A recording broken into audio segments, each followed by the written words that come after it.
Hello everyone, कैसे हैं आप सब लोग। मैं अमित आपके सामने आज एक और बार आया हूं आपके लिए एक नया वीडियो लेके क्लास 11th के लिए। हम लोग अकाउंटिंग टर्म्स पढ़ रहे थे, आज हम लगभग इनको खत्म करेंगे। एक छोटा सा वीडियो और बचेगा जिसको कि हम लोग जल्दी ही जैसे कि कल या परसों फिर से अपलोड कर दिया जाएगा उसको, ताकि आप लोगों को एक कंटिन्यूटी बनी रहे और आप ढंग से चीजें सीख पाए। चलिए स्टार्ट करते हैं। देखिए, पहले 14 टर्म हमने जो पढ़े थे वो पहले वीडियो के लिए। मैं एक बार कहूंगा, जो लोग पहली बार इस वीडियो को देख रहे हैं उससे पहले वाला वीडियो भी देख लें, ताकि आप लोगों को इसकी कंटिन्यूटी बनी रहे। देखिए, जो पहला टर्म है यहाँ पर वो है असेट्स। तो असेट्स आखिर क्या है, तो यहाँ पर एक बात समझिएगा। जहां तक बात असेट्स की आती है, तो ऐसी कोई भी चीज जो हमारे पोजेशन में हो, पोजेशन यानी हमारा मालिकाना हक हो, हमारे पास राइट टू यूज हो जिस चीज का, और दूसरी बात जो हमारी ओनरशिप में हो, मतलब जिसके हम मालिक हो। तो ऐसी कोई भी चीज जिस पर हमारा कंट्रोल हो, जो राइट टू यूज हमारे पास हो, राइट टू सेल हमारे पास हो, उसे हम असेट्स कहते हैं। ध्यान रखना, असेट्स फ्यूचर बेनिफिट क्रिएट करती हैं।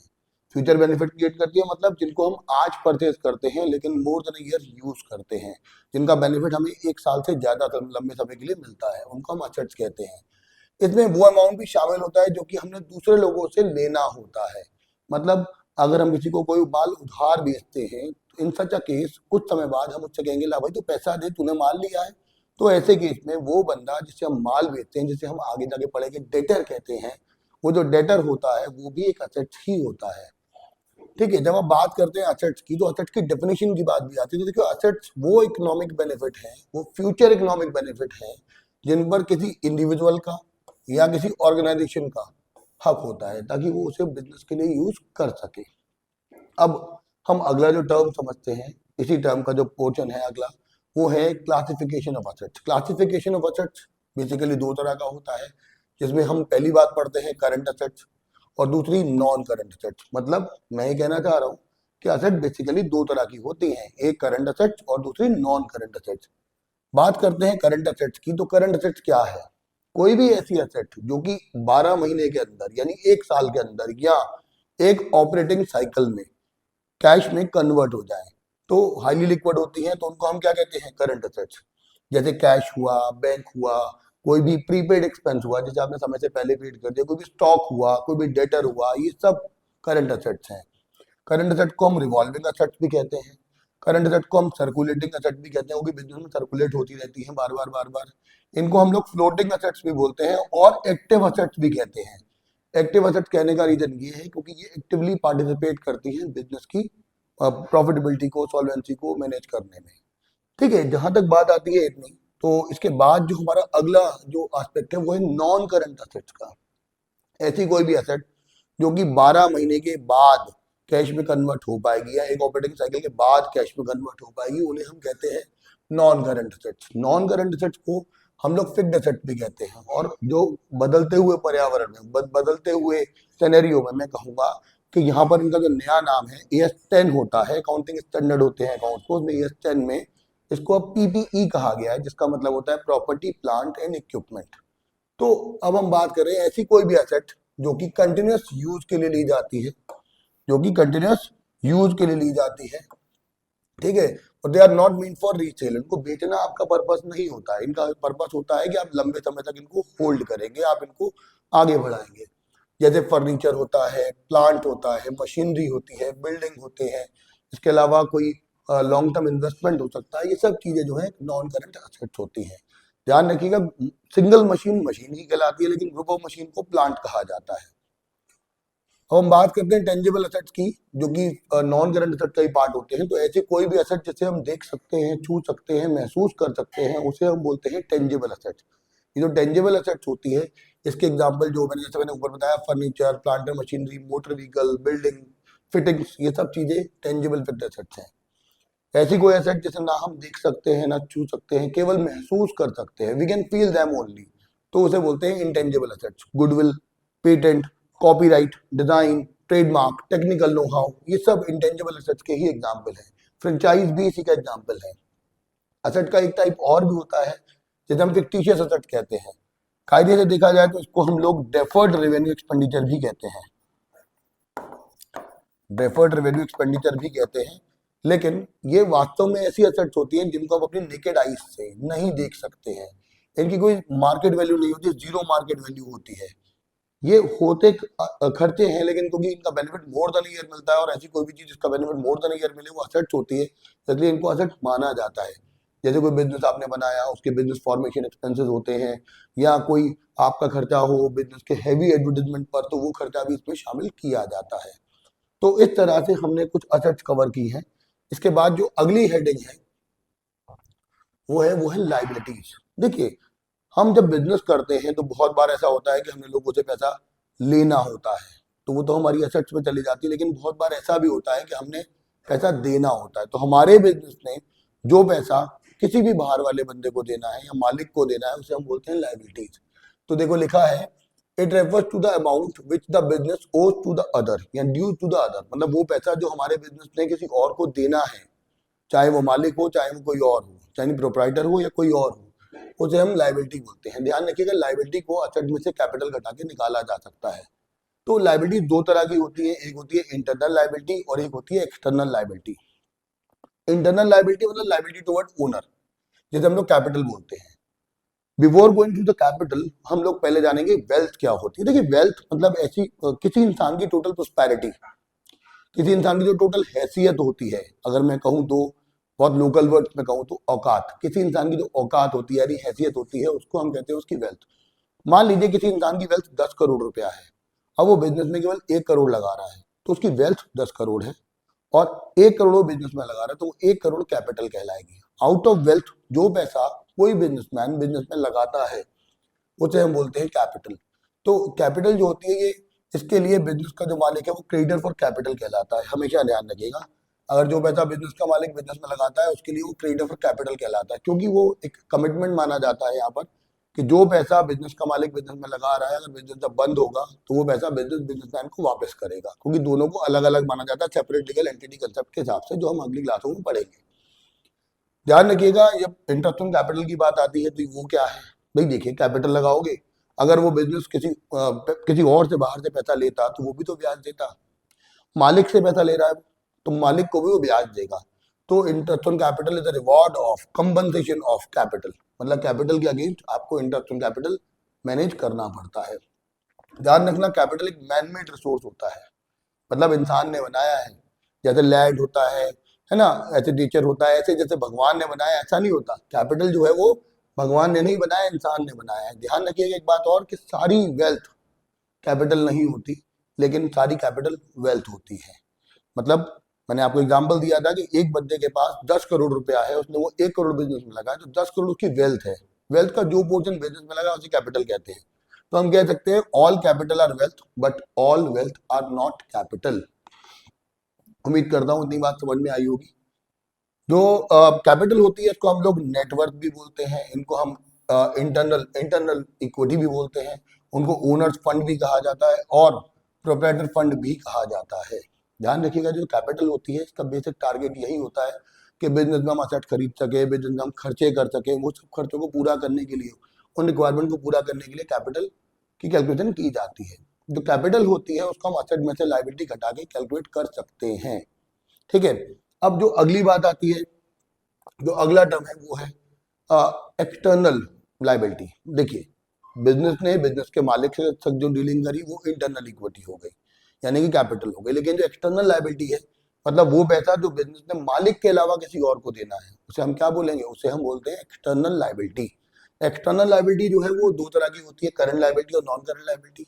अगर कोई लायबिलिटी 1 साल के अंदर पे करनी हो, एक ऑपरेटिंग साइकिल के अंदर पेमेंट करनी हो, तो वो करंट लायबिलिटी।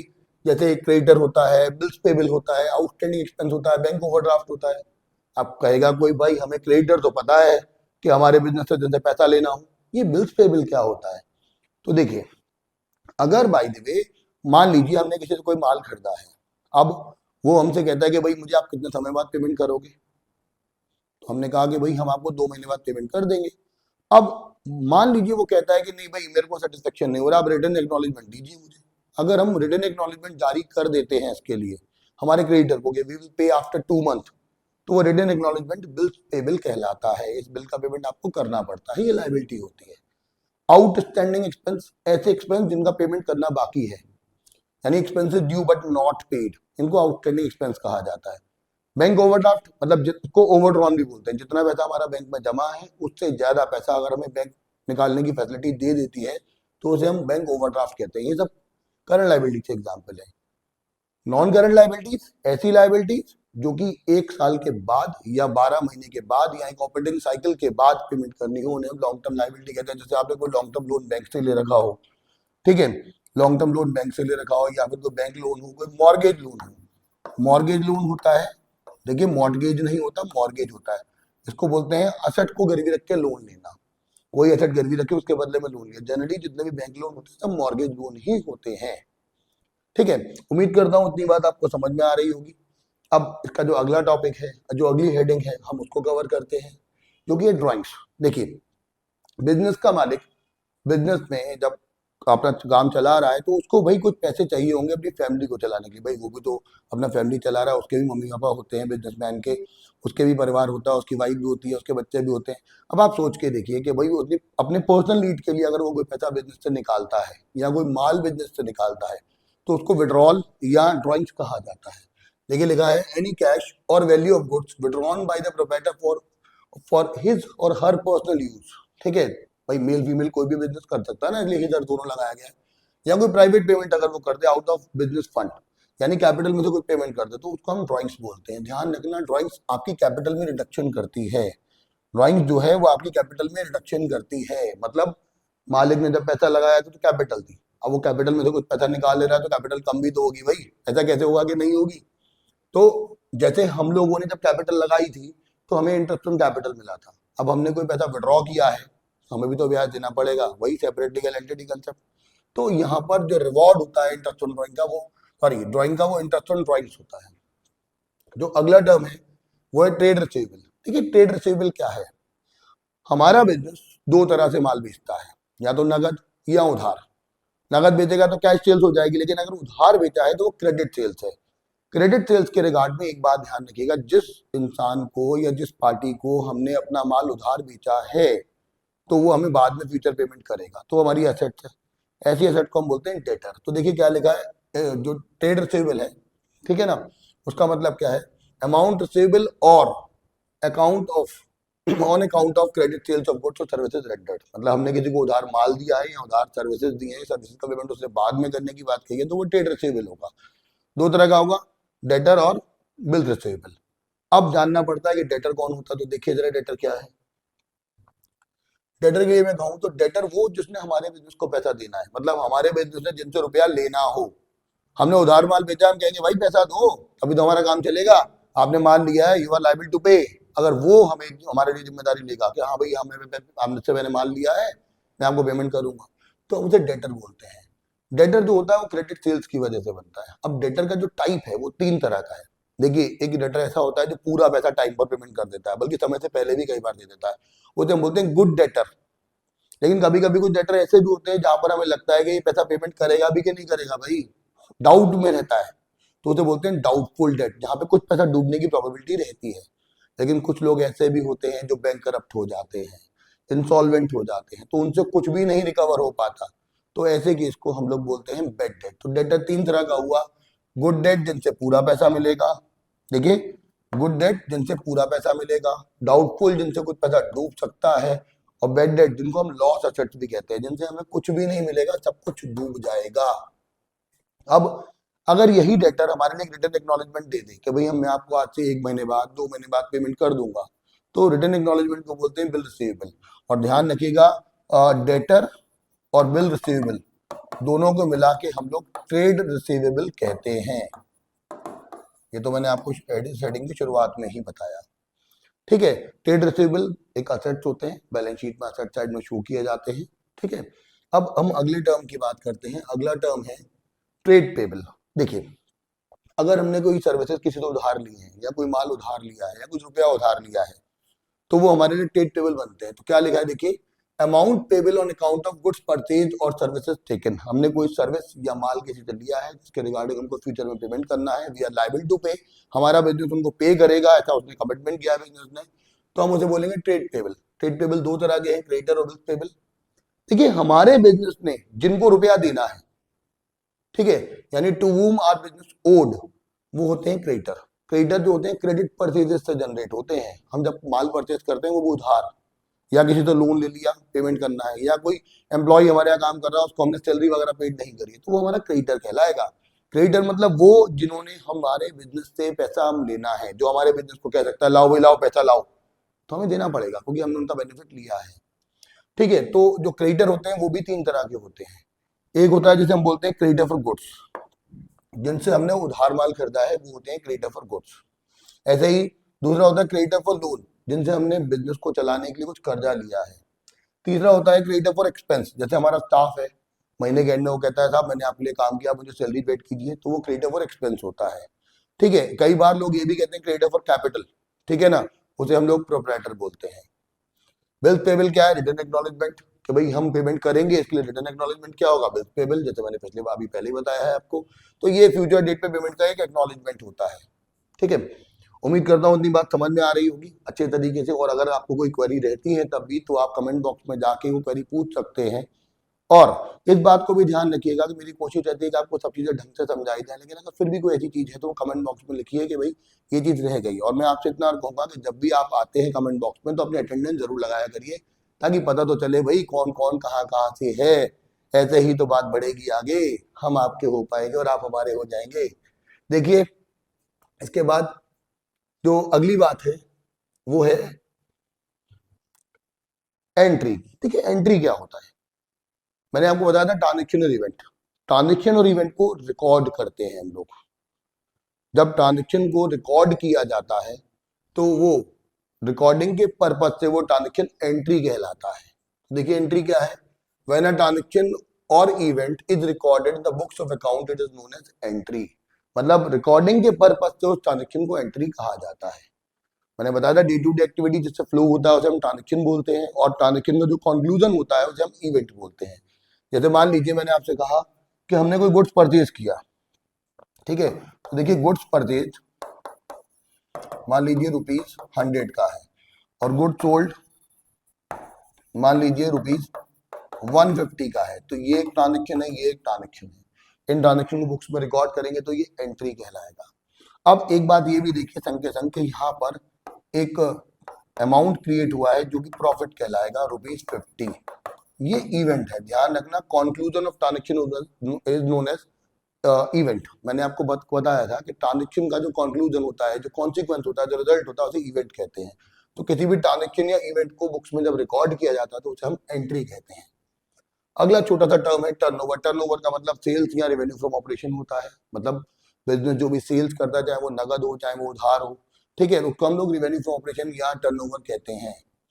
लाइव स्टॉक, कई बिजनेस ऐसे होते हैं जो कि कैटल्स में डील करते हैं, जानवरों में डील करते हैं। तो स्टॉक ऑफ कैटल्स, जैसे कई लोग जो होते हैं वो डॉग्स बेचते हैं, कई लोग जो होते हैं वो घोड़े बेचते हैं, कई लोग भैंसे बेचते हैं, तो वो लोग लाइव स्टॉक डीलर कहलाते हैं। लाइव स्टॉक मतलब जिंदा स्टॉक, ऐसा स्टॉक जो कि हमारे पास पशुधन के रूप में है। ठीक है, तीसरी बात, अगली बात आती है इन्वेस्टमेंट की। देखिए, हमारे बिजनेस में कोई पैसा अगर रेगुलर इनकम जनरेट करने के लिए किसी दूसरी एक्टिविटी में लगा रखा है आउटसाइड द बिजनेस, तो हम उसे इन्वेस्टमेंट कहते हैं। तो देखिए डेफिनेशन लिखिए, deployment of business funds into other activities to generate regular earning. Regular earning के लिए अगर बिजनेस को पैसा कहीं आउटसाइड किसी एक्टिविटी में लगाते हैं तो उसको हम लोग इन्वेस्टमेंट कहते हैं। अगला जो टर्म है वो है सॉल्वेंट। सॉल्वेंट मतलब एक ऐसा इंसान जिसके पास इतनी कैपेसिटी है कि वो अपनी लाइबिलिटी का आराम से पेमेंट कर सके, उसे हम बोलते हैं सॉल्वेंट। देखिए, अ पर्सन और enterprise which is in a position to clear his और हर डेट, मतलब अपने खर्चों को, अपने कर्जों को आराम से चुका सकता है, उसके पास कोई दिक्कत नहीं है, he has sufficient fund to pay. और अगर बात करते हैं इंसॉल्वेंट की, तो एक ऐसा बंदा जिसके पास इतना सफिशिएंट पैसा ना हो कि वो अपने फंड्स को पेमेंट कर सके, तो हम उसको बोलते हैं इंसॉल्वेंट। यही इंसॉल्वेंट जो होता है, इसको हम लोग कई केस में बैंकरप्ट भी कहा जाता है। देखिए, लॉफुली थोड़ा सा अंतर है, लेकिन वैसे उसका यूज यहाँ पर नहीं है। आप लोग यही मान के चलिए कि इंसॉल्वेंट जो होता है वो बैंकरप्ट होता है, ऐसा बंदा जो अपने कर्जों का, अपने खर्चों का पेमेंट नहीं कर पाता है। देखिए, अभी हमारे टोटल मिला के 24 टर्म हुए हैं, कुछ टर्म बाकी हैं। मुझे लगता है कि आज की वीडियो में इतने सफिशिएंट होने चाहिए, क्योंकि एक बड़ा वीडियो भी एक कहूँगा इंटरेस्ट क्रिएट नहीं करता है। तो उसी पर्पज से जो अगला वीडियो है, उम्मीद करता हूँ जल्दी आपको मिलेगा। इसमें बाकी के 4-5 टर्म जो बचे हैं वो भी कवर किए जाएंगे। कोई ज़्यादा बड़ा वीडियो नहीं होगा, बस आज का वीडियो जो है इसको देखिए, समझिए। अगर आपको अच्छा लगता है तो सब्सक्राइब कीजिए, इसको लाइक कीजिए और बेल आइकन को दबाना ना भूलिए। सब्सक्राइब कीजिए, लोगों तक शेयर कीजिए ताकि आपका प्यार मुझे हमेशा मिलता रहे। इसी के साथ मैं आपसे अलविदा लेता हूँ। Bye bye, have a good day.